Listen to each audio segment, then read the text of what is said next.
안녕하세요. 책 읽어주는 여자 에젤 강미경입니다. 오늘도 찾아주셔서 감사드리고요. 오늘 제가 또 새롭게 소개해드릴 책은 무당을 사랑한 목사라는 아주 흥미로운 제목의 책인데요. 부제로는 지난 23년간 30명의 무당을 그리스도께로 인도한 임종원 목사의 뜨거운 사랑행전이라고 되어 있습니다. 충남 천안에서 명문 그리스도의 교회를 담임하고 계시는 임종원 목사님은 지난 수십 년 동안 무속인들에게 집중적으로 복음을 전하시고 수많은 무당들을 사망에서 생명으로, 어둠에서 빛으로 인도해 오셨는데요. 그 무속 사역의 과정을 상세하게 보고하고 있는 간증집입니다. 이 책은 제가 지난 시간에도 잠깐 소개를 해드린 바와 같이 귀신의 정체가 무엇인지, 그리고 이 귀신들이 어떻게 인간의 삶에 다양한 방식으로 해악을 끼치고 있는지, 그리고 무엇보다 예수 그리스도의 이름으로 이 귀신들을 어떻게 물리쳐서 우리 모두가 그토록 간절히 원하는 건강하고 행복한 삶을 살 수 있는지 그 비법을 속 시원하게 낱낱이 다 공개하고 있는 책입니다. 그래서 귀신 이야기의 끝판왕이라고 할 수 있는 아주 흥미롭고도 귀한 책인데요. 제가 이 책을 만드는 과정에서 겪었던 일을 잠시 나눌까 합니다. 저도 사실은 귀신의 정체에 대해서 성경 말씀에 근거해서 머리로만 알았지 그렇게 실생활에서 피부로 느껴본 적이 거의 없었어요. 그런데 이 책을 만드는 과정에서 귀신의 존재를 인정할 수밖에 없는 아주 이상한 경험들을 많이 했는데요. 이 책의 원고 작업을 한창 하고 있을 때였어요. 제가 평소에는 허리병이나 허리 문제가 전혀 없거든요. 그런데 하루는 자동차에서 내리다가 허리를 이상하게 크게 삐끗했는데 하루 종일 허리를 펴질 못하고 완전히 기역자로 꺾어져서 엉금엉금 기다시피 하루를 지났는데, 이틀 뒤에 똑같은 현상이 침대에서 일어나다가 또 허리를 삐끗하고, 또 한 2, 3일 후에 소파에서 일어나다가 또 허리를 삐끗하고, 그렇게 연속 4번을 허리를 아주 심하게 삐끗해가지고요. 하루 종일 엉금엉금 기어다니다시피 고생했던 기억이 납니다. 물론 원고 작업도 한동안 중단이 됐었고요. 그래서 그때만 해도 참 이상한 일이다. 왜 이런 일이 연속으로 일어나지? 참 우연치고는 희한하다 하고 그냥 지나갔었는데, 그렇게 이 책의 원고 작업을 어렵게 마무리하고 나서 디자인 작업을 시작하는데, 한창 디자인 작업을 디자이너와 함께 하고 있던 무렵에 저는 또 평생 코피가 나본 적이 없거든요. 그런데 밤에 코피가 마치 홍수가 나듯이 터졌는데, 그게 연속 4번 4일 동안 매일 밤 4일 연속으로 코피가 터지더니, 더 신기한 것은 제 오른쪽 코에 1cm가량의 커다란 혹이 생기더라고요. 저는 이런 경우는 듣지도 보지도 못한 경우인데, 혹이 얼마나 컸던지 콧구멍을 그냥 꽉 틀어막아 가지고 제가 한동안 한쪽 코로만 겨우겨우 숨을 쉬면서 정말 숨통이 막히는 듯한 고통 속에서 어렵게 이 책의 디자인을 마무리하고 나서 수술 날짜를 잡고 제 50평생에 처음으로 수술대 위에 누웠습니다. 이 혹을 떼내기 위해서. 그런데 또 절묘하게도 제가 수술대 위에 누워서 피를 흘리면서 수술하는 그 시각에 바로 이 책이 인쇄소에서 인쇄가 돼서 배본사로 넘어가게 되는 그런 일련의 과정들을 겪으면서, 야, 정말 이 귀신들이 자신들의 정체를 드러내는 이 책을 만드는 것을 이렇게 집요하게 방해를 하는구나 하는 것을 인정하지 않을 수가 없었어요. 그리고 나서 제가 이 책을 다시 한번 읽어봤더니 제가 겪었던 그 허리병, 그리고 코피, 혹, 이 3가지 증상이 이 책 안에도 다 나오더라고요. 이거를 과연 그냥 우연이라고 할 수 있을까요? 그런데 더 놀라운 것은 저만 이런 이상한 일을 겪은 게 아니라 이 책의 디자인을 맡은 디자이너 분도 나중에 똑같은 고백을 저한테 하더라고요. 50대 남자분이신데요. 그분은 평소에 불면증이나 두통 같은 증상 전혀 없이 아주 건강하게 생활을 하셨다고 하는데, 이상하게 이 책을 디자인하려고 컴퓨터 앞에 앉으면 그렇게 머리가 아프더래요.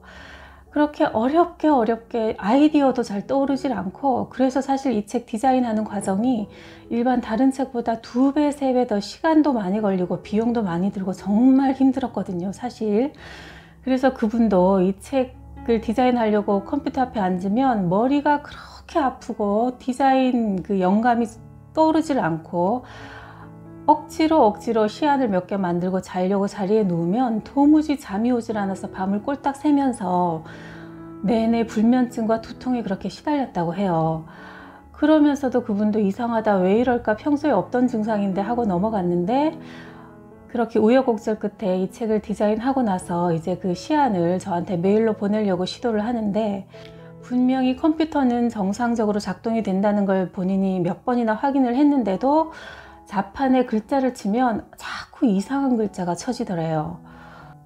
그리고 저한테 메일을 보내려고 시도를 해도 20-30분 동안 메일이 보내지지 않고 자꾸 에러가 나고, 그러다가 또 갑자기 컴퓨터가 퍽 하면서 전원이 나가버리는 일이 밤새 반복이 돼서 이 건장한 50대의 남자 디자이너도 온몸에 소름이 돋고 머리카락이 쭈뼛 서는 경험을 여러 차례 했다고 고백을 하시면서, 자신도 평소에 귀신의 존재 따위는 전혀 믿지 않고 살았는데 자꾸 그런 일들이 반복이 되니까 야, 이거 뭐가 있긴 있나 보다, 인정하지 않을 수가 없었다고 하고, 또 본인의 어머니는 권사님이시고 또 매형이 목사님이신 그런 가정인데도 혼자서 교회를 나가지 않으셨대요. 그런데 이 책을 만들면서 그런 이상한 경험들을 하시고 나서 이제 나도 교회를 나가야 될 것 같다, 이런 고백을 조심스럽게 하시는 말씀을 들었습니다. 그만큼 이 책이 온갖 우여곡절 끝에 또 이 귀신들의 집요한 방해 공작을 뚫고 어렵사리 만들어진 예사책이 아니랍니다, 여러분. 그러니 이 책의 내용도 한번 기대를 해주시고요. 귀담아 들어주시면 감사하겠습니다. 전도를 하려고 동네를 다니다 보면 가끔 마주치는 남자가 있었다. 우리 교회 뒤편 아파트에서 애 하나를 데리고 혼자 사는 젊은 남자였는데 어딘지 느낌이 이상했다. 아주 예의 바르고 조용한 사람이었지만 항상 뭔가에 쫓기는 듯 불안해 보였고, 나를 만날 때마다 무슨 할 말이 있는 것 같았으나 매번 그냥 고개를 푹 숙이고 달아나듯 황급히 가버리곤 했다.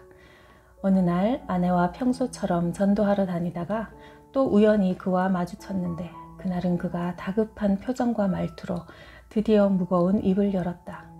저 목사님, 저희 집에 한번 와주실 수 있겠어요? 무슨 일일까 궁금한 마음으로 다음날 찾아가니 현관에 들어서는 순간부터 집안 분위기가 묘했다. 남자 혼자 사는 집이어도 깔끔하게 정리돼 있었지만 거실 한쪽에 촛불을 켜놓고 물도 한 잔 떠놓은 모양새가 영 심상찮았다. 순간 섬찟한 기분이 들었다. 그동안 나를 볼 때마다 뭔가 도움을 요청할 듯 했던 그는 내가 자리에 앉자마자 울먹이며 드디어 기막힌 사연 보따리를 풀어놓기 시작했다. 우리 할머니가 평생 무당 생활을 했슈. 그런디 수십 년 무당질에서 장만한 집이 원인 모를 화재로 잿더미가 되고, 형은 갑자기 교통사고로 죽고, 저한테 신기가 오기 시작해서, 신기란 귀신이 주는 기운을 말합니다. 아내가 어린 아들을 두고 집을 나가버렸슈. 그래서 이렇게 혼자 살고 있는데 신기가 자꾸만 더 강하게 와요. 밤마다 조상이라는 사람이 꿈에 나타나서는 너는 박수가 돼야 한다고 들들 볶아샀는데 저는 정말 박수가 되고 싶지 않거든요. 할머니가 간 그 길을 참말로 가기 싫다고요. 목사님, 교회에 나가면 여기서 벗어날 수 있을까요? 우리가 전도 한마디 하기도 전에 그는 대를 이어 무당이 되고 싶지 않다는 절박함에 떠밀려 자기 발로 나를 찾아온 것이다. 나는 그에게 예수님을 주인으로 모시면 귀신의 매임에서 노연할 수 있다는 복음을 전하고 영접 기도와 귀신을 묶는 결박 기도를 했다. 그러고 나서 아직 정식으로 차려놓은 신당은 아니었지만 거실 한켠의 미니 신당을 최초로 치워버린 것이 내 무속 사역의 시작이었다. 그날 신당에 올려놓았던 쌀 한 자루를 마치 전쟁에서 승리하고 얻은 전리품처럼 들고 와서 세 식구가 한참 양식으로 잘 먹었다. 당시는 우리도 돈이 없어 굶을 때도 있을 만큼 어려운 시기였지만 그 이후로 그와는 밥도 나눠 먹고 서로 도우며 지냈다. 그는 원래 모두들 좋은 직장이라 여기던 삼성 반도체에 근무하면서 부부간에도 화목했었는데 신기가 오니 직장도 그만두게 되고 아내와도 불화가 생겨 헤어지고 말았던 것이다. 이런 상황은 귀신들이 인간에게 불행을 갖다주는 전형적인 단골 수법이다.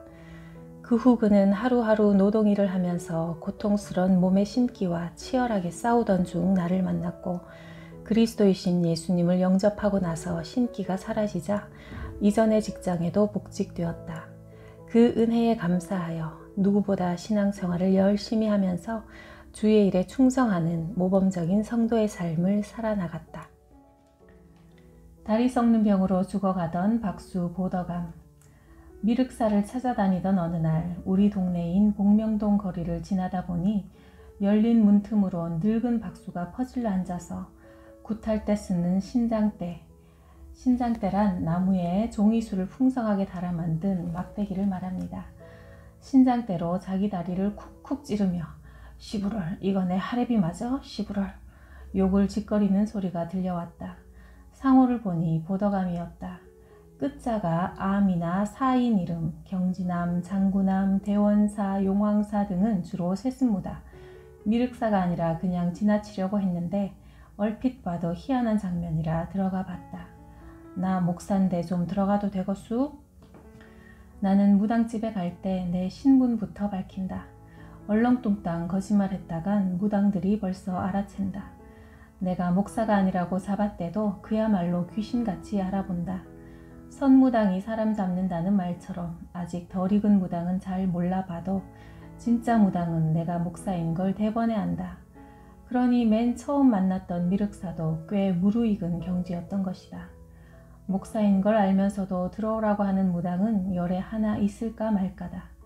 대부분 문전박대하고 심하면 쌍욕을 퍼부으며 소금이나 막걸리를 뿌리기도 한다. 언젠가는 막걸리를 뒤집어 쓴 데다 바로 또 소금을 뿌려서 나를 아예 장아찌처럼 절여버린 적도 있었다. 들어오슈. 그런데 이 박수는 내가 목사라고 밝혔는데도 순순히 들어오란다. 아니 왜 그렇게 혼자서 욕을 해쌓고 있는겨? 그러자 기다렸다는 듯이 자기 사연을 퍼부어 놓기 시작했다. 아이고 내가 시방 죽게 생겼슈. 이 쌍놈의 몸주가 이제 와서 날 죽이려 드는구먼요. 여지껏 내 할아버지인 줄 알고 지극정성으로 모셔왔는데도 잡아먹겠다고 달려드니 나 참. 우리 할머니도 무당이었고 다리 썩는 병으로 죽었슈. 나는 할머니처럼 무당이 안 되려고 건축 사업을 벌여설랑 돈도 제법 벌었쥬. 군대도 잘 갔다 왔는디 제대하고 나서부터 슬슬 엄지발가락부터 아프기 시작하더니만 시방 발목을 지나 무릎 거정 썩어 들어오니까 참말로 사람 환장하겠구먼요. 할 수 없이 2달 전에 당국대 병원에서 무릎 밑으로 잘라냈잖유. 그런 뒤도 자른 쪽 위로 허벅지까지 또 썩어드니 이 일을 어쩜 좋겠슈. 는 박수 생활이 얼마나 지긋지긋했던지 술 먹고 자기 손으로 신당을 3번이나 뒤엎어도 봤단다. 그러나 고약한 벌전이란 무당이 신을 벗어나려고 할 때 받는 신벌을 말합니다. 벌전만 받았을 뿐 아무 소용없었다고 한다. 신당을 없앤다고 귀신이 나가는 게 아니기 때문이다. 마치 포로가 탈출하다 잡혀오면 더 큰 고문을 받는 것처럼 잔인한 보복만 당할 뿐이다. 내가 그를 만난 게 4월이었다. 미륵사를 3월에 만나고서 곧바로 만난 것이다. 그의 다리를 보니 진물이 줄줄 흐르고 퉁퉁 부어 생살까지 썩어가고 있었다. 그러니 곧 또 잘라내야 할 판이다. 이런 게 귀신이 갖다주는 무병이다. 그래서 무당치고 대수술 몇 번씩 안 한 사람이 드물다. 병원에서도 치료가 안 되니 차라리 죽는 게 나을 만큼 고통스럽다. 귀신은 문을 잠가놔도 깨부수고 들어오는 도둑놈처럼 신을 안 받으려고 발버둥치거나 시키는 대로 고분고분하지 않으면 이렇게 무병이 들게 만든다. 그리고 재물풍파를 일으켜 아무리 열심히 살아보려고 애써도 계속 사업에 실패하거나 사기를 당하거나 빚쟁이가 되게 하는 등 온갖 환란을 가져다 준다. 우리 교회 집사님 한 분은 어머니가 유명한 무당이고 자신도 무당이었다가 회심했는데 이 길을 안 가려고 버티고 버티다가 큰 화재가 나서 전신화상을 입기도 했다. 이렇게까지 해도 항복하지 않으면 마침내 인다리를 놓는다. 가족이나 가까운 사람을 죽이고 들어오는 것이다. 말 그대로 사람 다리란 뜻으로 우리가 시냇물을 건널 때 폭이 너무 넓으면 중간에 돌 하나를 놓고서 밟고 오듯이 귀신도 너 내 말 안 들어? 그럼 식구들 중에 한 사람 죽일 거야 하며 가족을 다리 삼아 해코지하여 결국 복종시키고야 마는 가장 악랄한 수법이다. 이 지경까지 이르면 대부분 나 하나 희생해서 우리 집안이 산다면 어쩔 수 없지 하고 체념하면서 무당의 길로 들어서게 되는 것이다. 보더간 박수의 기막힌 이야기를 들으며 비참한 몰골을 보고 있자니 눈물이 났다. 그는 옛날 천안의 유명한 박수였던 배박수의 제자로 19년이나 박수 생활을 해왔다. 얼마나 쪽집게였는지 주로 정치인들의 당락을 예언해주고 사업가들의 흥망을 점쳐주었으며 그 유명세를 타고 일반인까지 들락거리느라 문턱이 다를 지경이었다. 그 덕에 아파트까지 하나 장만했다. 전도하러 다녀보면 무당이 자기 집을 갖고 있는 경우가 드물다. 대부분 다 찌그러진 집에 간신히 사는 형편이고 돈을 많이 버는 무당은 소수에 불과하다. 그러나 아무리 떼돈을 번들 뭐하나 자기들 말로 무당 돈은 건불돈이라 한다. 바싹 마른 풀이나 낙엽을 건불이라 하는데 무당짓에서 버는 돈은 바람 한번 휙 불면 흔적도 없이 날아가 버리는 실속 없는 돈이란 뜻이다. 사실 무당은 돈을 많이 벌수록 오히려 저주가 된다. 그 돈이 사라질 때 그냥 없어지지 않기 때문이다. 귀신에게 밉보여서 벌전을 맞아 날아가든지 자식이 탕진하든지 사기당해서 떼이든지 어떤 식으로든 날개를 달고 순식간에 뭉텅 사라지고 마는 게 무당돈이다. 이상하게 무당한테 돈 빌린 사람은 절대 안 갚는다. 아니 못 갚는다. 귀신이 못 갚도록 만들기 때문이다. 이렇게 처음엔 잘 풀리는 듯 속이다가 결국은 다 깨지고 망하게 하는 것이 귀신의 역사다. 보더감은 아직 그 단계까지는 이르지 않았는지 자기 집을 소유하고 있었고 목에는 누런 금목걸이, 팔에는 금팔찌, 귀에는 금귀걸이를 주렁주렁 매달고 있었다. 한마디로 부티가 났다. 그러나 돈을 쌓아놓고 있어봤자 할머니가 똑같은 증상으로 죽는 걸 봤으니 자기도 곧 죽을 운명임을 알고는 목사인 나를 개의치 않고 어서 들어오라 한 것이다. 그런데 나를 더 충격에 빠뜨린 것은 그도 한때 교회를 다녔다는 고백이었다. 예수 믿던 사람이 이렇게 됐다는 현실에 너무나 가슴이 아팠다. 어째서 교인이 무당이 되는가? 실제로 내가 만나본 무당들의 절반 이상이 교인 출신이었다. 어떤 무당은 심지어 권사였는데 새벽 기도를 가도 남들보다 제일 먼저 도착하겠다는 각오로 열심을 냈건만 치고 들어오는 신병을 이기지 못하고 이 길로 들어선 경우도 있었다. 이 얼마나 기막힌 현실인가. 그런 말을 들으면 나는 울지 않을 수 없다. 도대체 예수를 어떻게 믿었기에 이런 믿기 힘든 일이 벌어진단 말인가. 몇 년 전에 만난 애기보살 무당은 어머니로부터 대물림했는데 신기가 와서 몸이 너무 아프니 이 길을 피하려고 자기 나름대로 머리를 써서 목사님 아들과 전략적으로 결혼했다. 그러면 무당될 팔자를 벗어날 줄 알았으나 웬걸 지기가 더 심하게 오더란다. 게다가 시아버지는 유명한 부흥사라 더 이상 한 집에서 생활할 수가 없어 집을 나와버렸다. 가출한 지 6개월 됐을 때 나를 만났는데 엉엉 통곡하며 말했다. 목사님, 내가 무당짓 하기 싫어서 목사 아들하고 결혼했는데 오히려 전보다 신기가 더 거세게 오니 도저히 집에 있을 수가 없었어요. 식구들은 내가 행방불명된 줄 알아요. 그냥 집에 있으면 죽을 것 같이 괴롭고 무당이 되기는 싫고 저는 어떻게 해야 합니까? 교회에 다니다가도 귀신의 지기를 이기지 못해 무당이 되고 마는 이런 안타까운 현실은 그리스도 되신 예수님을 제대로 모르고 못 누리기 때문이다. 그 책임은 분명하게 가르치지 못한 우리 목사들에게 있다. 교인들이야 못 듣고 못 배웠으니 어쩔 도리가 없는 것이다.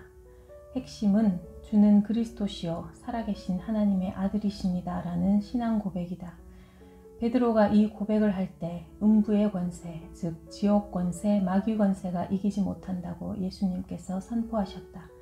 바꿔 말하면 예수를 그리스도로 인정하지 않고 하나님의 아들로 믿지 않는 사람은 다 귀신의 세력에 사로잡혀 있다는 말씀이다. 그러면 그리스도란 무슨 뜻인가? 성도들에게 그리스도가 어떤 분입니까? 하고 물어보면 대부분 기름 부음 받은 자라고 형식적인 대답은 하지만 그 의미를 정확하게 모르는 경우가 많다. 구약시대에 하나님께서 기름 부어 세우신 직분은 세 가지다. 제사장, 선지자, 왕이다. 예수는 구원자라는 뜻의 이름이며 그리스도란 예수님의 직책이다. 예수님이 이 세상에 오셔서 우리를 위해 이 세 가지 직무를 행하셨다는 말이다. 인간은 타락한 아담의 후손이기에 영적 문제인 운명적 원죄를 갖고 태어난다. 하나님께 불순종하여 하나님을 떠난 인류의 원죄와 더불어 살아가면서 직접 지은 자범죄로 인해 인간은 모두가 죄인이다. 이 죄 때문에 사람들이 하나님 앞에 직접 나가지 못하니 하나님은 중재자인 제사장을 세워서 짐승을 제물로 잡아 제사를 드려 죄를 씻도록 정하셨다. 그러나 구약의 동물 제사는 죄를 지을 때마다 매번 다시 드려야 했지만 예수님은 자기 몸을 어린 양 제물로 바쳐 인간의 죄 문제를 십자가에서 단번에 영원히 해결해 주신 참 제사장이시다. 그러므로 그리스도이신 예수님을 믿으면 원죄와 자범죄 모두 속죄받게 된다. 또한 원죄 속에 태어난 인간은 영적으로 죽은 상태다. 하나님을 떠난 인간은 스스로 하나님을 만날 수가 없다. 타락한 인간들이 하나님을 다시 알고 만나도록 이어주는 역할이 선지자인데 예수님만이 우리를 하나님께로 인도하는 유일한 길이 되신다. 그러므로 참 선지자로 오신 그리스도 예수님을 믿고 영접하면 누구든지 하나님을 만날 수 있다. 또한 인간은 원죄를 가지고 태어나서 운명적으로 마귀에 포로된 존재들이다. 마귀는 인간에게 이런저런 문제들을 갖다 주며 자손 대대로 대물림 되게 하는데 그 고리를 인간으로서는 아무도 끊을 수 없기에 인생이 이토록 불행한 것이다. 마귀에게서 벗어날 해답이 없는 인간을 위해 예수님이 십자가에서 죽으신 후 3일 만에 부활하셔서 죽음의 세력을 잡고 이 세상에 거짓 왕노릇하던 마귀의 일을 멸하신 참된 왕이 되셨다. 그러므로 귀신을 쫓아낼 때는 그리스도의 세 가지 사역 중에 이 왕되심을 선포하는 것이 핵심이다. 그리스도이신 예수님을 왕으로 믿고 그 이름의 권세로 귀신을 결박하면 해방을 얻게 된다.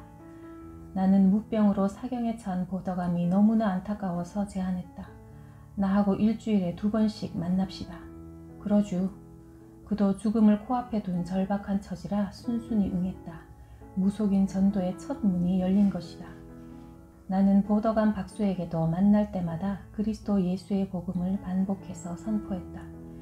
귀신은 당신이 그토록 싫다고 거부해도 재물풍파, 무병, 인다리를 놓고 강제로 쳐들어왔지만 그리스도 예수님은 당신이 인격적으로 모셔드릴 때 당신 안에 오셔서 주인이 되어주십니다. 그리스도를 모시면 귀신은 떠나갑니다. 만날 때마다 거듭 들은 이 말씀에 그는 결국 무릎을 꿇고 예수님을 그리스도로 영접했다. 그러고 나서 2주째 화요일에 찾아갔더니 보더감이 힘없이 휘파람을 불며 앉아있다가 나를 보고는 대뜸 내뱉었다. 동자가 둘 있었는데 하나가 나가슈. 동자란 무당 몸에 실리는 애기 귀신을 말한다. 심부름하는 졸개 귀신으로 동자가 영특하게 알려줘야 점괘를 잘 볼 수 있다. 귀신도 조직이 있다. 상하 구분이 분명하다. 귀신들의 왕인 마귀를 사탄이라고 하는데 이는 대적자, 유혹자, 중상자, 비방자란 뜻이며 별칭으로 바알세불이라고도 불린다. 귀신들은 이 마귀의 부하들인데 자기 처소를 떠난 천사들이다. 하나님이 정해주신 자리를 지키지 않고 이탈한 천사들이 대장 마귀 밑에 졸개 귀신들이 된 것이다. 흔히 죽은 사람이 귀신이 된다고 생각하지만 성경은 천사가 타락해서 귀신이 되었다고 분명히 말한다.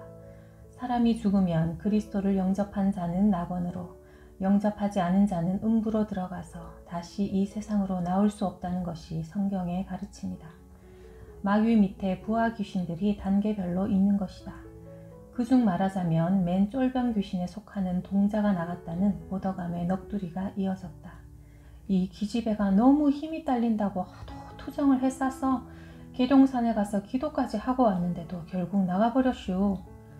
계룡산은 산세가 좋고 혈맥이 왕성해 영적 기운이 강하다고 무속인들 사이에 소문난 명산으로 무당들의 기도처와 구터가 많다.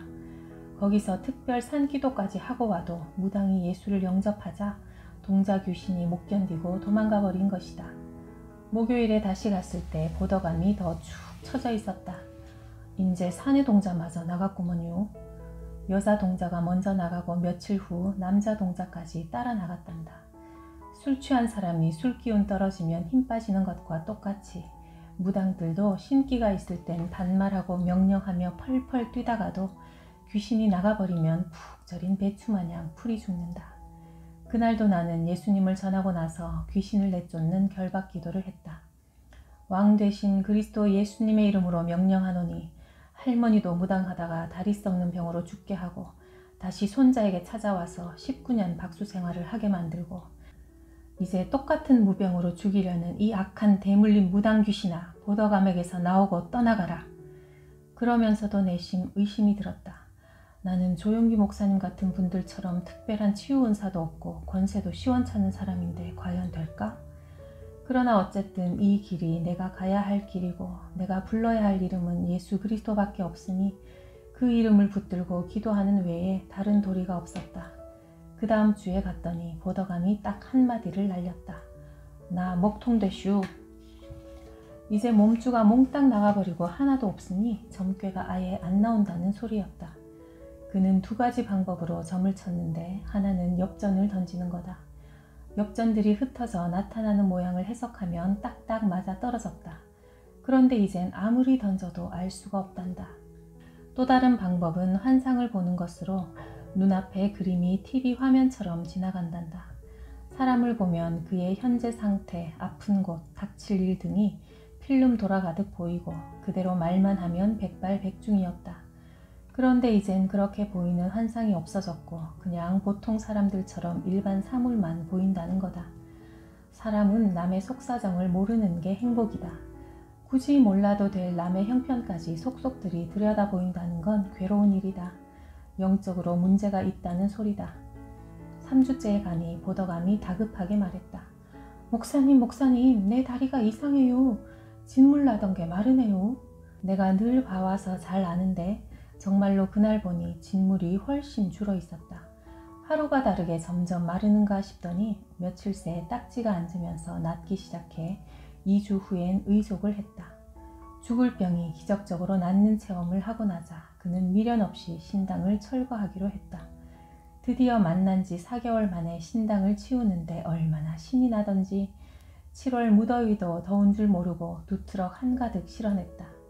19년 동안 유명한 박수 생활을 했으니 차려놓은 잡동사니가 얼마나 많던지.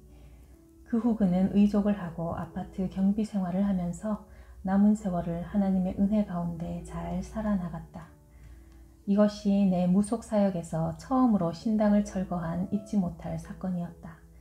성령님이 아무 존재감 없던 나를 통해서도 이토록 명확하게 역사하셔서 불치병인 무병을 낫게 하시고 귀신에게 사로잡힌 영혼을 구원하시는 것을 경험하고 나니 이 사역에 더욱 열심을 내지 않을 수 없었다.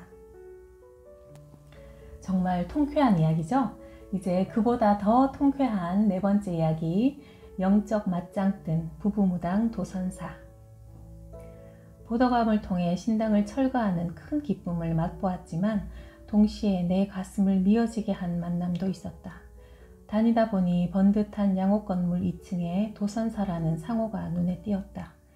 대개 무당들은 허름한 곳에 사는 데 비해 무당집 치고는 아주 고급에 속했다. 아내와 둘이서 가파른 계단을 기어오르다시피 들어가자 무당과 박수 부부가 있었다. 내가 목사라고 소개하니 딱 잘라 거부했다. 아, 싫어요. 나가세요. 싫은 이유가 뭐요?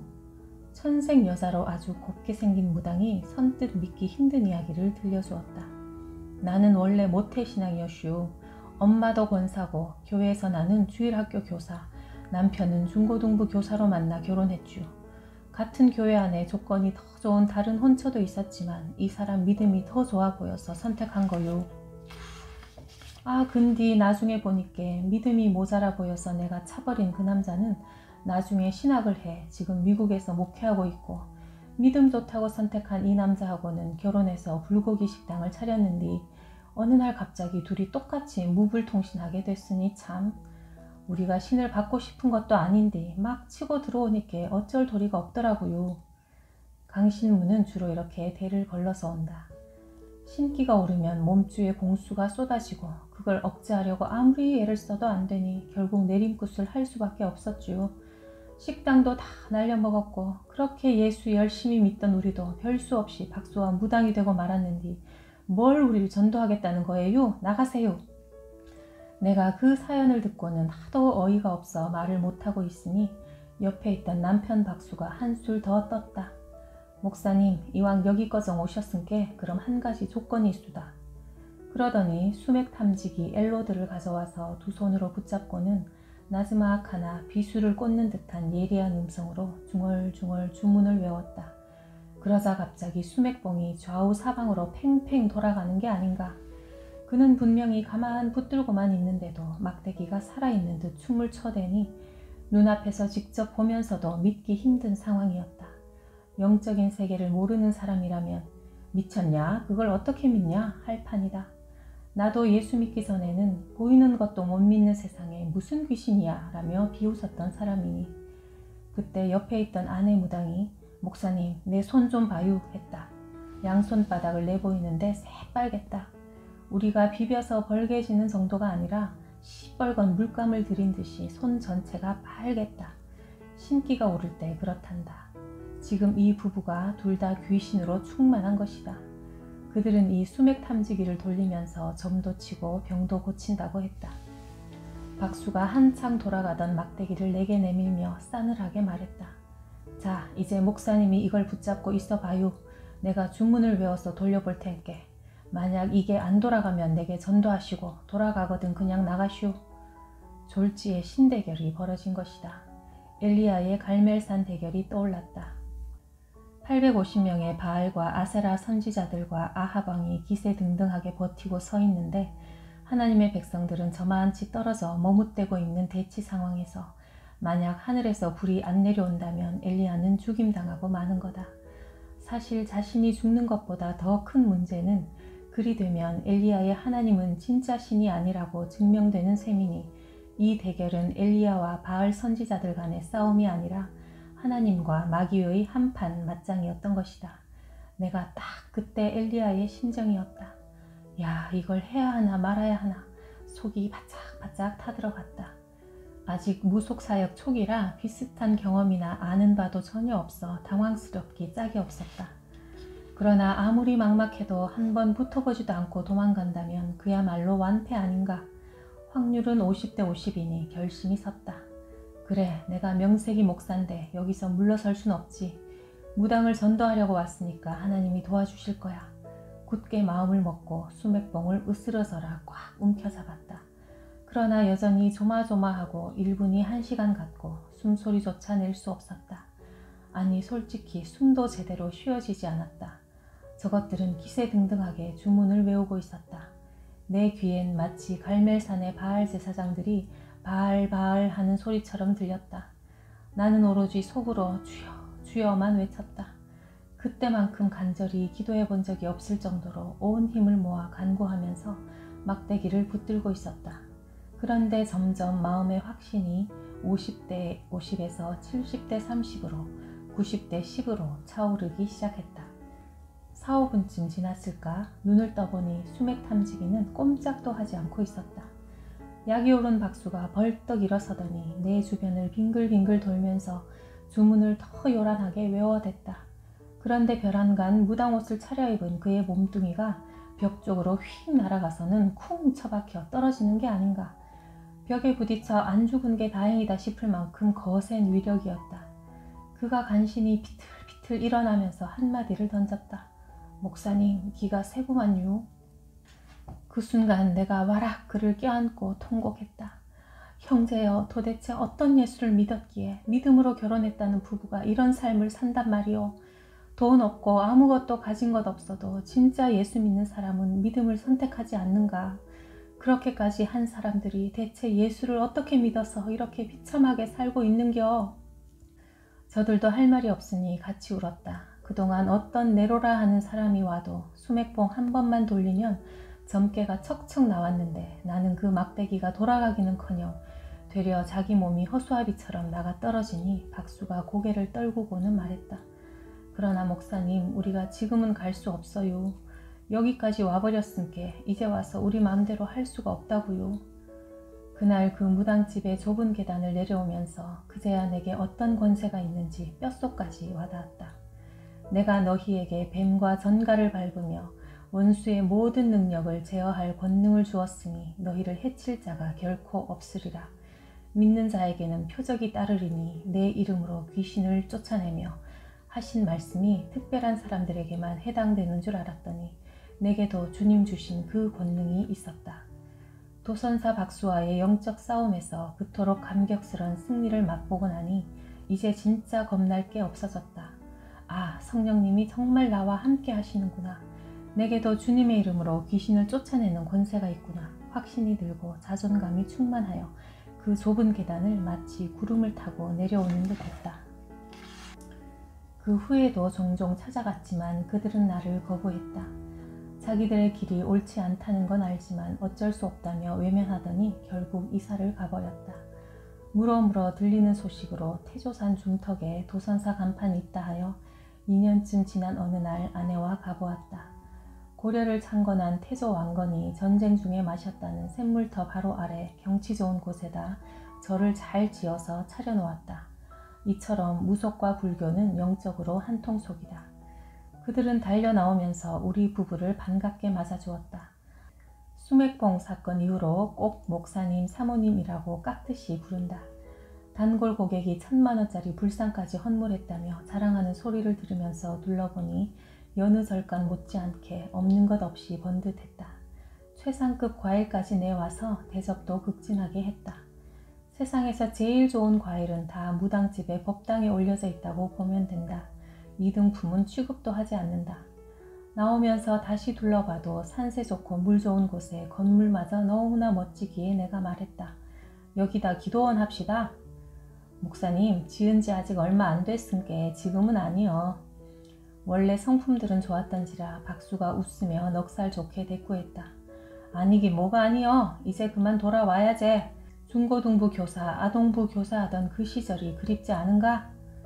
목사님, 맞아요. 내가 그때 그 형제랑 결혼했으면 지금 목사 사모가 돼 있을 텐데 그렇게나 믿음 좋아 보이던 이 사람은 시방 여기서 법사를 하고 있네요. 아내 무당이 교회 다니던 옛 시절이 은근히 그리운 듯 한숨을 푹 내쉬었다. 나는 지금도 그들을 위해 계속 기도하고 있다.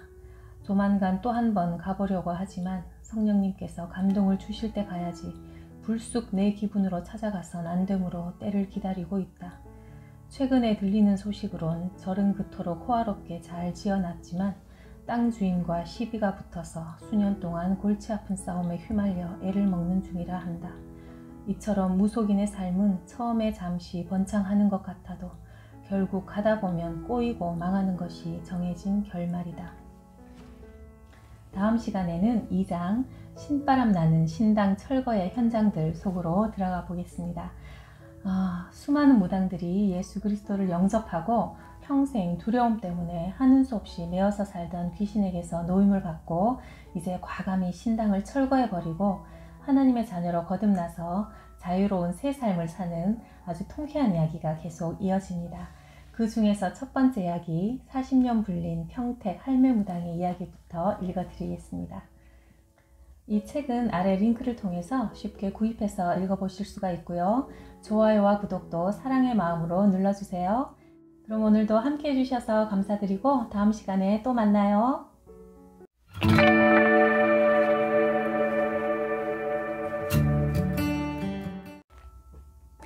방송 이후 전화로 상담을 요청해 와서 예수를 영접한 사람이 33명이다.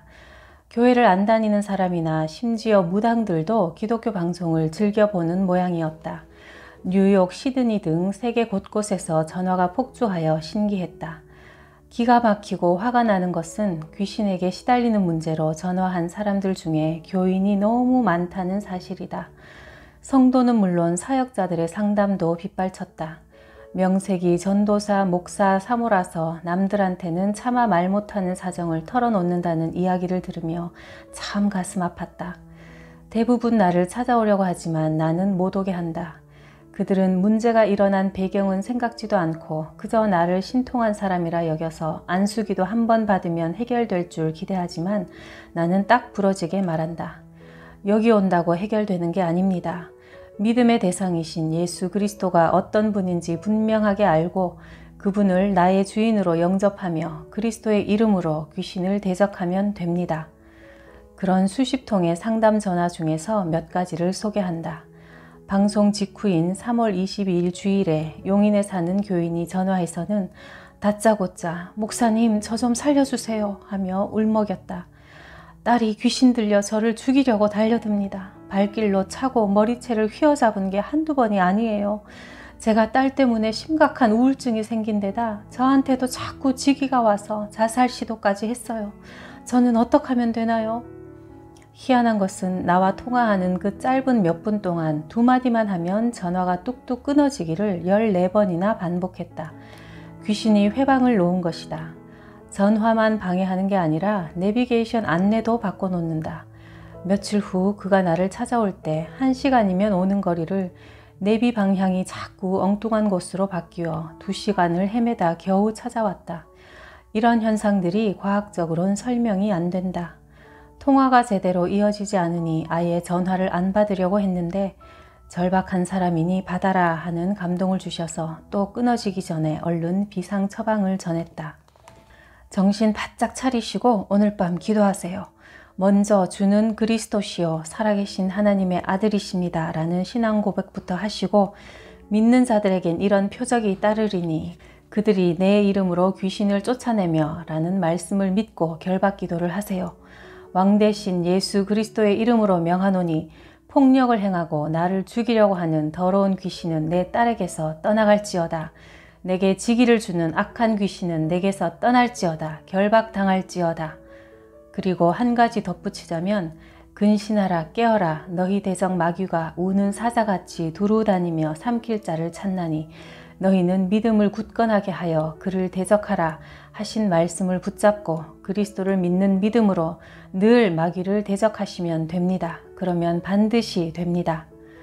이렇게 해도 당장 안 되는 경우는 아직 때가 무르익지 않아서다.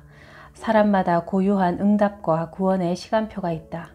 우리는 늘 하나님이 왜 빨리 해결해 주시지 않느냐고 애를 태우지만 거기엔 더 큰 하나님의 계획이 있음을 믿고 이루어질 때까지 포기하지 않는 믿음의 자세가 필요하다. 우리의 믿음과 귀신의 역사는 당연히 반비례한다. 믿음이 작으면 귀신이 주는 기운인 지기 같은 것이 크게 느껴진다. 귀신의 영도 한 번 임하면 그대로 계속 머물러 있는 게 아니라 들락날락 오르락내리락 유동성이 있고 마찬가지로 믿음도 고정된 게 아니다. 성장할 수도 있고 퇴보할 수도 있으며 커질 수도 있고 작아질 수도 있다. 산 믿음이 될 수도 있고 죽은 믿음이 될 수도 있는 것이다. 귀신 들린 딸을 둔 용인의 교인은 주변 신앙인들에게 이런 문제를 상담해도 대부분 딸이 예민해서 그렇다는 등 일반적인 시각으로만 접근하니 해결이 어려웠다고 한다. 나와 통화하는 중에도 딸이 용케 알고 방에 들어와서 대화를 방해하기도 했다. 목사님, 제가 사정이 급하니 당장 월요일에 찾아뵐게요. 주중에는 나도 바쁘니 주말쯤 만납시다. 제가 화요일에 급히 미국에 가야 해서 그 전에 꼭 목사님을 만나야 해요.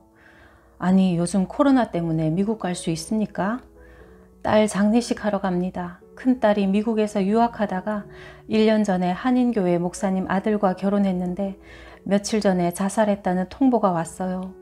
이제 갓 30인데 국내에 있을 때부터 심한 우울증으로 시달리더니 그만. 엄마는 딸의 죽음이 귀신의 역사인 것을 직감적으로 알았다. 내 아내가 용인 교인을 만나보더니 예언으로 문제를 진단했다. 당신 할머니가 자살로 죽었는데 그 귀신이 당신한테 들어와 있네요. 딸을 죽이고 인다리를 놓아서 당신을 무당 만들려고 하는 겁니다.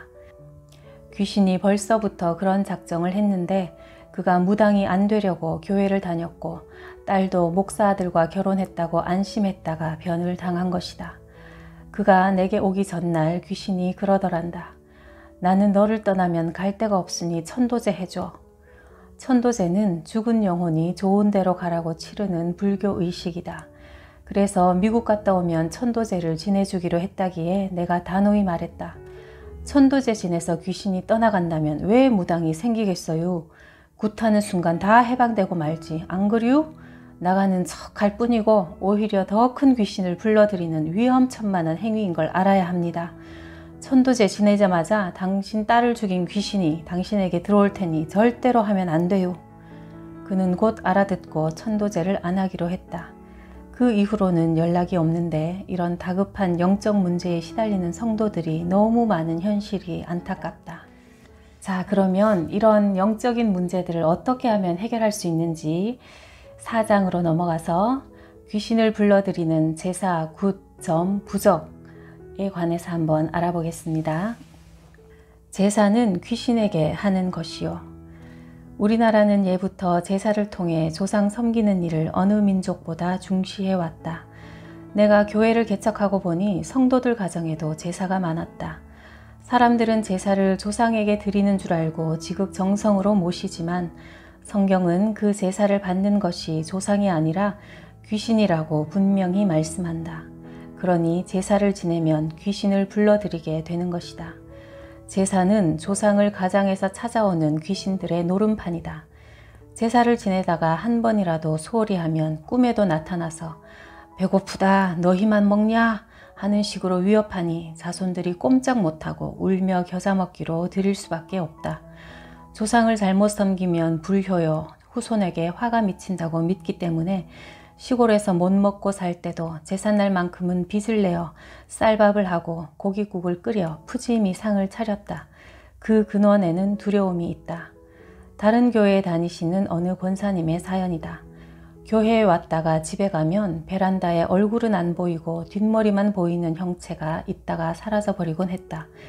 자려고 방에 누우면 밖에서 쿵쿵대는 소리가 나서 누가 왔냐? 하고 나가보면 아무도 없는데 거실엔 안개가 자욱이 낀 것 같은 묘한 느낌이 들었다.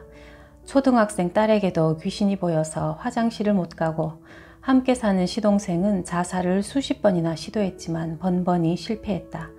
이런 현상이 자꾸 생기니 고쳐보려고 유명한 기도원에 일주일간 기도하러 갔는데 원장이 일주일 기도해서 안 되니 1년 살면서 봉사하세요 하여 1년을 기도원에서 머물러도 해결되지 않았다. 이래도 안 되고 저래도 안 되니 절망하여 자살 충동까지 와서 몹시 시달리던 차에 우리 교회를 소개받고 왔는데 내 아내의 기도 중에 귀신의 정체가 진단되었다. 그 집 형제 중 하나가 자살했는데 자살하게 만든 귀신이 막내인 시동생에게 와서 그가 걸핏하면 죽는다고 손목을 그어대도 죽질 않고 고통만 당하는 것이다. 내가 기도해 주러 갔더니 형수되는 권사님이 경고했다. 목사님, 기도할 때 조심하세요. 시동생한테 안 맞은 목사가 없어요. 눈 감고 기도하는데 갑자기 뺨을 때리고 주먹질을 해대니 목사는 짐작도 못하고 있다가 속수무책으로 당하고 만다. 그 시동생도 이런 비참한 처지에서 벗어나고 싶은 갈급함이 있어 우리 교회의 금요 치유 기도회에 매주 나와서 항상 맨 앞자리에 앉았다.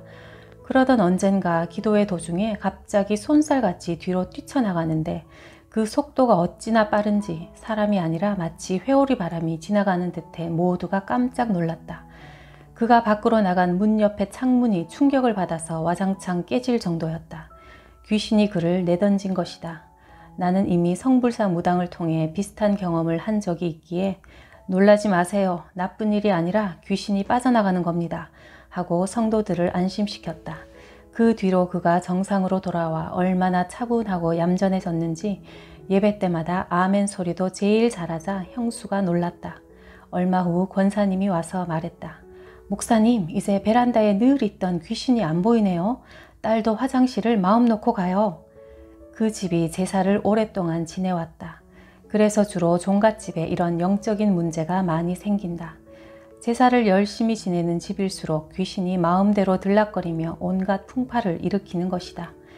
교인들도 종종 집안의 화평을 위해서, 친척 간의 화목을 위해서 등 여러 이유를 내세우며 제사를 받아들이지만 나는 단호하게 말한다. 예수 믿는 사람이라도 제사를 지내면 귀신이 틈탄다. 그러면 내 믿음이 공격당하고 시험에 들게 된다. 혈연의 정의나 인본주의적 이유로 믿음을 결코 타협해선 안 된다. 그런 약점을 귀신도 잘 알므로 인간의 정을 부추겨 제사를 허용하도록 유도하는 것이다. 나 역시 종갓집 장손으로 태어나 평생 제사를 모시며 살았다. 그런데 예수를 믿고 보니 그동안 제사상을 받아온 게 우리 조상이 아니라 조상 때부터 불행을 갖다 주는 귀신들이라는 걸 알고는 속아 살아온 게 얼마나 원통하고 분하던지. 처음 예수 믿을 때 집안에서 제일 먼저 부닥친 문제도 제사였다.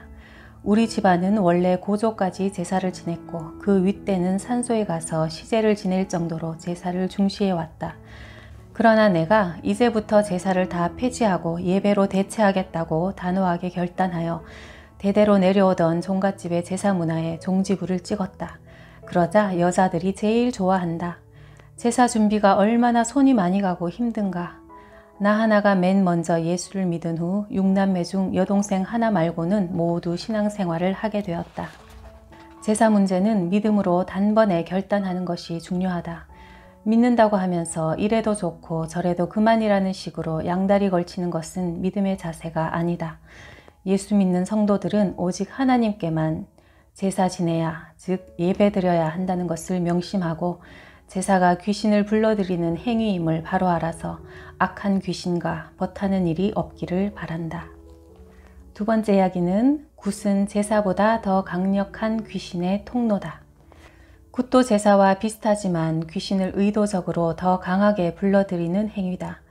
굿할 때 방울, 꽹과리, 징 등을 두들겨대며 금속성 쇳소리를 내는 것도 잡귀를 부르는 소리다. 제사는 귀신이 조상을 빙자하여 찾아오지만 굿은 귀신이 무당의 몸에 직접 임하여 이끌어간다. 하나님은 신접한 자를 결코 용납하지 않으신다. 굿을 하고 싶어서 하는 사람이 어디 있겠는가. 영적 문제와 집안 우환들이 들이닥쳐 앞뒤 좌우 꽉꽉 막힌 상황이 되면 사람들은 우선 무당을 찾아가서 점을 치고 그래도 해결이 안 되면 무당이 다음 단계로 굿을 해야 한다고 권한다. 그러면 속는 셈 치고 일말의 희망을 걸고서 굿을 하고 나면 그 집안의 귀신들을 잠시 달래놓았으니 일이 풀리는 것 같아도 결국 더 큰 귀신을 불러들인 것이라 이전보다 더욱 심각한 문제들이 꼬리를 물고 일어나게 된다. 옛날 우리 마을의 제일 부잣집 큰아들에게 정신병 발작이 와서 이 병원 저 병원 다 다녀도 안 되어 일주일 내내 아주 큰 굿을 했다. 동네 사람들이 그 집에 몰려들어서 구경하는 틈에 나도 끼어 참 신기하게 보았던 기억이 난다. 그렇게 굿을 한 덕인지 그 아들의 정신분열증이 낫는 듯해 온 가족이 한동안 크게 기뻐했는데 그 기쁨도 얼마 가지 못하고 증세가 전보다 더 악화되었다. 낙심하는 그들의 모습이 안타까워서 나는 그때 교회에 다닌 지 얼마 안 되었지만 예수님을 믿자고 전도했으나 받아들이지 않았다. 결국 그는 정신병이 든 이후 좋은 날 한 번 못 보고 비참하게 살다가 이른 나이에 죽고 말았다. 세상은 굿하는 것이 우리 조상의 토속 종교요 민속 문화라고 미화시킨다. 거기에 속아서 여전히 우상 문화에 묻혀 살아간다면 아무리 교회를 오래 다녀도 믿음에 실패한 것이다. 성경을 보면 복음이 들어갈 때 무엇보다 문화가 바뀐다. 우상 섬기고 제사 지내며 기륭을 점치는 문화가 하나님께 예배하고 찬양하며 기도하는 신앙 문화로 변할 때 비로소 진정한 신앙생활이 시작된다. 세 번째 이야기는 점치는 것은 귀신의 미끼를 무는 것이다. 새롭게 하소서 방송 녹화 중에 보조 MC가 물었다. 목사님, 무당의 점괘가 맞나요? 맞죠? 예상치 못한 내 대답에 그가 푹 웃음을 터뜨렸다. 내가 목사니까 당연히 안 맞는다고 할 줄 알았는데 맞는다고 하니 놀란 것이다. 그 마음을 내가 잘 안다. 점칠 때 무당이 내리는 공수, 점괘는 귀신이 알려주는 것이니 맞다. 그러나 문제는 그 말대로 이루어진다 해도 거기서 끝나는 게 아니라 그것을 미끼로 코를 꿰어 결국 사망의 길로 끌고 간다는 것이다. 낚시꾼이 미끼를 던질 땐 물고기에게 밥을 주려는 게 아니라 잡아먹으려고 하는 것과 똑같은 이치다. 무당들도 짜고 치는 고스톱이라고 말한다. 몇 사람이 한편으로 짜고서 지목한 한 사람을 처음엔 따게 해주다가 나중에 확 다 잃도록 몰아가듯이 귀신이 A라는 사람에게 문제를 주고 나서 B라는 무당에게 그 문제의 일시적인 해결책을 알려준다. 이런 사람이 올 테니 복채는 이만큼 받아라 하며 지기를 주고 몸으로도 신호를 보낸다. 배 아픈 환자가 오면 무당의 배가 아프고 머리 아픈 사람이 오면 무당의 머리가 아픈 식으로 그 사람의 조상 때부터 있던 고통스런 부분을 몸주가 무당에게 느낌으로도 일러준다. 그래서 무당이 처음 보는 사람이라도 당신 어디에 이런 문제가 있구만 하면 똑 맞아 떨어지는 것이다. 그러면 야, 그 무당 참 용하다 하여 문제가 있을 때마다 계속 찾게 되고 결국 마약 중독과 같은 점 중독자가 되어 파멸로 끌려간다는 것을 명심해야 한다. 무속사역 초기에 어느 무당집에 들어갔더니 점 보러 와 앉아있던 사람 중에 누군가 나를 보더니 획 돌아앉았다. 나와 가까이 지내는 어느 목사님 교회의 권사였다. 나는 정말 머릿속이 하얘질 만큼 큰 충격을 받았다. 그때만 해도 교인들이 점집을 드나드는 줄은 꿈에도 몰랐다. 그 목사님에겐 차마 이야기할 수도 없었다. 통계상으로도 점치는 사람 10명 중에 3, 4명이 교인이라니 야, 이게 장난이 아니로구나. 그저 강단에서 설교만 한다고 될 일이 아니구나 하는 현실을 그때 직시하고 무속인 전도사역에 더욱 열심을 내지 않을 수가 없었다. 내 논리로는 믿으면 믿고 말면 마는 것이지 어디 이게 있을 수나 있는 일인가 싶은데도 의외로 예배드리고 나서 버젓이 점치러 가는 교인이 적지 않은 것은 교회에선 아무리 설교를 듣고 기도해도 문제의 답을 바로바로 알기가 힘드니 급한 마음에 우선 속 시원한 답을 주는 무당집으로 달려가고 보는 것이다. 예배 중엔 졸고 있다가 무당 앞에만 가면 눈이 초롱초롱해져서 금년에 당신 물 조심해야겠어 하면 그 말을 가슴에 품고 7월이 되어도 해수욕 한번 안 가면서 1년 내내 무당의 말만 묵상하고 산다. 새롭게 하소서 출연 당시 사회자 주영훈 씨가 방송 중에 감동을 받아 울컥하더니 자기도 점집 다닌 경험이 있음을 털어놓았다. 목사 아들이지만 답답하니까 찾아가는 것이다. 심지어 목사들도 점집을 찾으며 굿도하는 실정이니 무당들이 고개를 빳빳이 쳐들고 말한다. 기독교가 우리를 벌레 보듯 하지만 아쉬우니까 오대? 너희는 답 없잖아. 우린 답 있거든. 오늘날 교회 안에서 그리스도 대신 예수님에 대한 메시지가 분명하고 힘있게 선포된다면 이렇게 수많은 교인들이 삶의 문제를 안고 우왕좌왕하다가 점집으로 달려가는 일은 없을 것이다. 무당을 찾아가는 교인들도 사실 괴롭다. 좋아서 가는 사람이 어디 있겠는가. 사울 왕이 하나님과의 관계가 끊어지고 응답도 없으니 변장하고 무당을 찾아간 것처럼 교인들도 창피한 줄은 아니까 낮엔 못 가고 밤에 몰래 가거나 얼굴을 가리고서 찾아가는 것이다. 왜 하나님의 자녀들을 창피하게 만드는가? 왕 같은 제사장들을 당당하게 살도록 만들어 주어야 하지 않겠는가? 또한 부적은 귀신 초대장이다. 부적은 눈에 보이는 형상이 없는 귀신이 정체를 가시적으로 드러내 보이는 도구다. 난 놓고 기억자도 모르며 그림이라곤 배워본 적 없는 무당이 신을 받으면 부적에다 글을 척척 쓰고 그림을 휙휙 그린다. 부적에 따라 수십만 원에서 수백 수천만 원 등 부르는 게 값이다. 그 종이 조각 자체에 무슨 신통력이 있는 게 아니라 그것에 기대를 걸고 복을 비는 마음을 타고서 귀신이 들어오는 것이다. 어느 여자가 남편이 언제부턴가 가정에 소홀한 것 같아 바람을 피우는 게 틀림없다고 생각하고 부적을 잘 쓰는 용한 무당에게 거금을 주고 남편 바람 잡는 부적을 여러 개 사왔다. 그것을 남편 몰래 침대 밑에 베개 속에 양복 안주머니에 넣어 놓았는데 나중에 그 사실을 알게 된 남편이 화가 나고 오히려 아내에게 정나미가 뚝 떨어져서 아내가 처음에 오해한 대로 진짜 바람을 피우게 된 경우도 있다. 이처럼 부적은 귀신을 불러들여 오히려 더 큰 문제를 일으키는 초대장에 불과하고 점치는 것은 귀신들의 미끼를 무는 자살 행위이며 제사는 귀신들의 놀이터요. 굿은 귀신 초청 잔치나 마찬가지니 하나님께서 끔찍하게 싫어하시는 이런 우상 문화를 확실하게 끊어버리고 예수 문화, 신앙 문화가 성도들의 삶에 그리고 우리나라에 뿌리 내리길 간절히 바란다. 자, 그렇다면 우리가 어떻게 해야 하는지 그 대안을 한번 알아보도록 하겠습니다. 기도로 하나님께 아뢰라. 점치고 굿하고 제사 지내고 부적을 붙이는 것은 결국 닥친 문제를 해결하여 복을 구하려는 마음에서 비롯된다. 예수 믿는 사람은 그런 행위 대신 기도에 힘써야 한다. 문제가 생기면 하나님 아버지께 달려가서 기도로 아뢰면 응답하시고 오히려 그 문제로 인해 하나님을 만나게 되어 모든 것이 합력하여 선으로 바뀌는 삶이 신앙생활이다. 최근에 기구한 사연의 자매가 우리 교회에 나오기 시작했다. 부모가 일찍 죽어서 무당이 양녀로 삼고 데려다 키웠는데 자매가 그동안 직장 생활하며 애써 벌어놓은 1억 5천만 원을 무당 양엄마가 야금야금 몽땅 빌려갔다. 그러더니 이제 와서 못 갚겠다고 하여 재판 중이라 매일 울고 지내는 것을 다른 교회 다니시는 권사님이 딱하게 여겨서 우리 교회를 소개해 주었고 지금은 그리스도의 복음을 듣고 하나님의 자녀로 거듭나 신앙생활을 잘 하고 있다. 돈을 잃은 고난이 오히려 하나님을 체험한 계기가 되었으니 그리스도 안에서는 이처럼 모든 것이 결국은 복이 된다. 무당들도 기도에 얼마나 힘을 쏟는지 모른다. 손님이나 굿이 없을 땐 늘 기도한다고 보면 된다.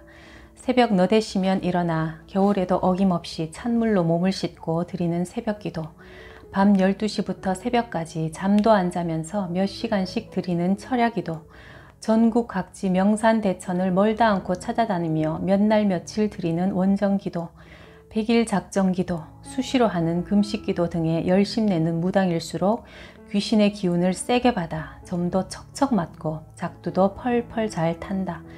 벌어놓은 돈을 산기도 다니느라 다 탕진할 정도로 기도에 목숨을 건다. 그러나 무당들은 기도 생활에도 자유가 없다. 내가 전도하러 다니면서 만난 세습무 선관대사가 하루는 자기의 괴로운 신세를 한탄했다. 목사님은 좋겠수. 기도를 해도 더우면 에어컨 틀고 추우면 온풍기 켜고 할 수 있으니까 얼마나 편해요. 우린 그런 것도 맘대로 못 혀요. 한겨울에도 몸주가 얼음 깨고 물에 들어가려면 들어가야 해요. 거부하면 벌전이 오니까. 눈 쏟아지고 비가 퍼부을 때도 산에 올라가려면 가야 하고요. 우린 자유가 없슈. 내가 목사님을 싫어하는 게 아니라 내 조상신이 싫어하니 제발 나가주세요. 그래서 나는 울고 나온다. 어느 겨울에 또 다른 무당을 전도하러 가보니 짐을 싸고 있었다. 어디 가는감? 산기도 가요. 이 추운디 뭘 가남? 나도 가기 싫은디 안 갈 수가 없구먼요. 할아버지가 가자고 하니께. 목사님은 좋겠수? 뭐가 좋은겨? 아, 목사님은 겨울에 따뜻한 데서 기도하자뇨. 그 말을 듣고 내 마음이 찔렸다. 무당들은 하기 싫어도 자기가 모시는 신이 이끄는 대로 순종하여 기도에 이토록 정성을 들이는데 나는 얼마든지 편하고 자유롭게 기도할 수 있는데도 저들만큼 하지 않을 때가 있으니 말이다.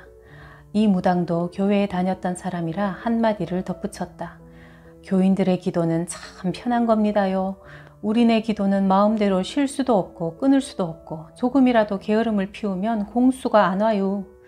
그러니 무당들도 살기 위해 기도에 목숨을 거는 것이다. 그것은 예수 믿는 우리도 마찬가지다. 은혜로 구원은 받았지만 기도하지 않으면 성령이 역사하시지 않는다.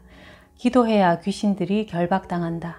제자들이 귀신을 못 쫓아내서 쩔쩔매고 있을 때 예수님이 내쫓으시고 나서 너희가 기도하지 않아서 그렇다고 책망하시지 않았던가. 기도는 모든 근심을 벗어나 평안을 누리도록 하나님께서 정해두신 방법이다. 하룻밤 기도하면 2달이 쭉 뻗고 잘 수 있으니 기도에 투자한 시간은 결코 낭비가 아니다. 기도하는 시간이야말로 최고의 투자이며 기도하지 않으면서 계속 염려하는 것은 시간과 에너지를 낭비하는 일이다. 물을 마시면 갈증이 사라지듯 기도에 힘쓰면 성령의 충만함을 받을 수 있다. 서울의 새벽기도로 유명한 어느 교회에서 특별 새벽기도 하고 나오는 사람들에게 방송국의 기자가 물었다. 뭘 기도하셨습니까?